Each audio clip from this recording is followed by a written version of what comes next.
Assalamualaikum warahmatullahi wabarakatuh. Nama saya Sandi Aryawan dengan NIM 12120311445 dari Prodi Pendidikan Bahasa Arab. Saya membuat video ini untuk menyelesaikan UAS saya pada mata kuliah Pendidikan Kewarganegaraan. Nah, saya akan menjawab pertanyaan pertama, UAS PKN, dengan pertanyaan: bila kita berbicara tentang HAM di Indonesia, maka akan berkaitan dengan nilai-nilai yang terkandung dalam budaya bangsa dan agama Islam. Terkadang bisa dikatakan sejalan atau selaras, namun bisa juga bertentangan. Pertanyaannya, di mana letak keselarasan dan pertentangan antara HAM dan agama? Coba jelaskan secara singkat dan berikan contohnya. Nah, pada dasarnya HAM dan agama itu berjalan selaras dan seiringan. Sebenarnya Islam memberikan hak kepada seluruh manusia, tidak terkecuali, baik itu yang masih dalam kandungan maupun tidak. Begitupun juga dengan HAM, karena kita tahu ya bahwa definisi HAM itu adalah hak asasi manusia yang sudah ada sejak dia masih dalam keadaan mengandung, masih dalam keadaan kandungan di perut ibunya. Seperti itu. Pada dasarnya selaras dan sejalan, namun terkadang timbul perbedaan-perbedaan antara keduanya. Nah, perbedaan antara kedua ini muncul karena perbedaan pandangan antara penganut-penganutnya. Contoh, para penganut HAM dari Barat khususnya berpendapat bahwa hukuman yang ada pada Islam, terutama hukum qisas dan hudud, itu melanggar hak asasi manusia karena membatasi hak asasi manusia. Disinilah perbedaannya. Karena pada HAM sendiri itu terdapat sifat tidak bisa dihilangkan dari suatu individu. Disitulah perbedaannya. Maka itulah yang membuat perbedaan ini semakin alot dan semakin panjang antara pegiat HAM dan juga para Islamis ya, para Islamis. Karena pada hukum Islam sendiri itu terdapat hukum qisas yang apabila terdapat orang yang membunuh, maka dia harus dibunuh sesuai dengan perbuatannya. Begitu juga dengan hudud, di mana pencuri itu harus potong tangan kanannya. Begitu. Menurut pandangan HAM versi Barat mengatakan bahwa itu bukan yang bertentangan dengan HAM karena mencabut hak yang ada pada orang tersebut. Nah, sebenarnya hal ini masih bisa kita kompromikan. Cuman masalahnya karena perbedaan pendapat antara manusia inilah yang bisa membuat kedua ini bertentangan. Yang padahal mah bisa kita selaraskan. Karena pada zaman Nabi saja hukuman-hukuman seperti ini itu bisa saja tidak dilakukan asalkan orang itu mau bertaubat. Seperti itu. Dilakukan apabila pelaku tersebut ingin dilaksanakannya hukum tersebut. Dari sini Islam itu tidak membatasi hak asasi manusia manapun. Namun terkadang ada oknum-oknum yang secara jelas ingin menabrakkan kedua hal ini, padahal mereka ini kedua hal ini tuh berjalan bersamaan. Seperti itu. Pertanyaan yang kedua, demokrasi menurut Montesquieu diartikan sebagai kekuasaan negara yang dijalankan oleh tiga lembaga berbeda, legislatif, eksekutif, dan yudikatif.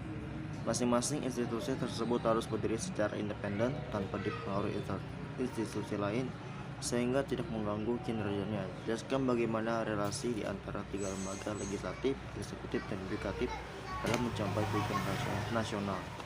Nah, lembaga legislatif, eksekutif, dan yudikatif itu mempunyai perannya masing-masing. Namun peran ketiga lembaga ini saling berkaitan satu sama lain. Seperti legislatif yang membuat peraturan perundang-undangan, lembaga eksekutif sebagai pelaksananya, dan lembaga yudikatif sebagai pengawasnya.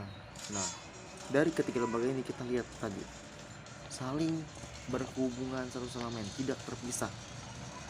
Dengan demikian, ketiga lembaga ini harus bersinergi dan bekerja dan bertanggung jawab serta profesional. Jika salah satunya tidak bertanggung jawab, maka sudah tidak akan bisa menjalankan roda pemerintahan dengan baik. Nah, dibutuhkanlah ketiga lembaga ini bersinergi secara keseluruhan, tidak boleh satu saja, tapi tiga-tiganya, agar pembangunan, pemerataan, dan roda-roda pemerintah lainnya bisa berjalan dengan baik. Seperti itu. Pertanyaan ketiga, menurut Dawan Raharjo, konsep masyarakat madani mengandung tiga hal, yaitu agama sebagai sumbernya, peradaban sebagai prosesnya, dan masyarakat kota sebagai hasilnya.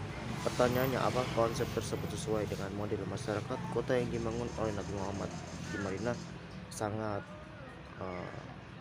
sangat sesuai, karena kalau kita tahu ya, pada zamannya Nabi Muhammad SAW melakukan dakwah di Madinah itu tidak hanya untuk memperislamkan masyarakat dunia, namun membangun tata kenegaraan yang bagus dan baik.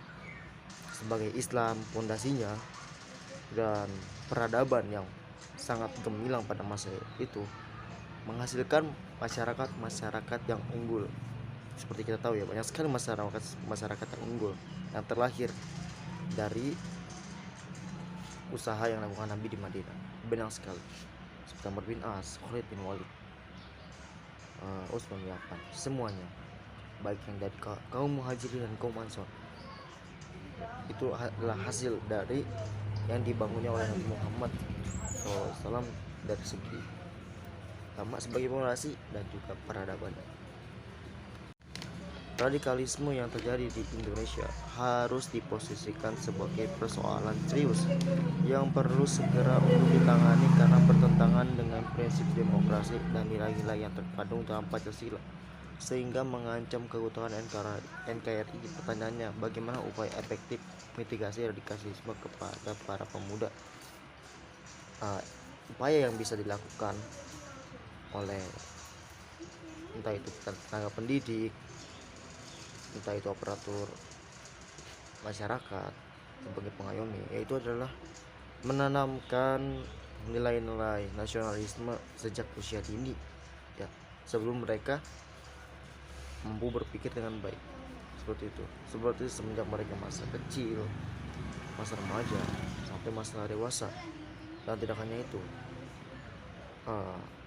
aparatur negara, pejabat negara, baik itu pengawas negara, itu harus senantiasa mengedukasi rakyatnya tentang pentingnya integritas nasional agar bibit radikalisme tidak menyentuh generasi muda. Ya, terima kasih perhatiannya.